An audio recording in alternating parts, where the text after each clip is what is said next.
Қажылыққа кішкентай бір 300-400 доллар жетпей жатыр.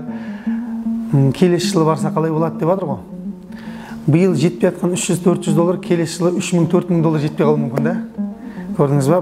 Бүгін бар нәрсе қолыңызда ертең жоқ болып кетуі мүмкін ғой. Сондықтан оны игілік іске жұмсамасаң, уақытында ол басқа дұрыс емес нәрсеге кетіп қалуы мүмкін да. Ол қаражат. Не дейді? Қазақта мынадай сөз бар. Көлденең келгенді қонышынан бас дейді, қазақ айтады. Яғни саған Алла мүмкіншілік беріп тұрған кезде қолыңды тарылтпа, осы қажылықты өтеп қайт. Өйткені келесі жылғы қажылыққа ешкімде не жоқ, мүмкін мынадай не жоқ қой, кепілдік жоқ. Мен келесі жыл қажылықта өмір сүрем, сол кезде барып өтеймін деген нәрсеге ешқандай мүмкіншілік жоқ. Адам ертең таңымда атырам ба, соның өзі сұрақ қой бізде. Ертең таңертең барым ба, жоқпын ба? Қаншама адамдар сөйтіп алдап қалады да, келесі жылы ораза ұстаймын, мен келесі жылы барамын. Бұл болашақпен алдау шайтанның ең үлкен құралдарының болып есептеледі. Ертеңмен алдау.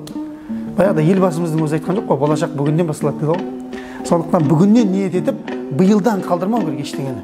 Еш нәрсені кейінге шегеруге болмайды. Өйткені адам жақсылықты кешіктіре беретін болса, жамандыққа қарай жаңадан жол ашыла береді дейді, шайтан ашып бере береді дейді сондай жолдарды. Сондықтан иншалла биыл келіп тұрған адам темірді қызған кезінде соғып, бір оп деп бір жиналып, биылғы қажылықты өтеп қайту керек иншалла.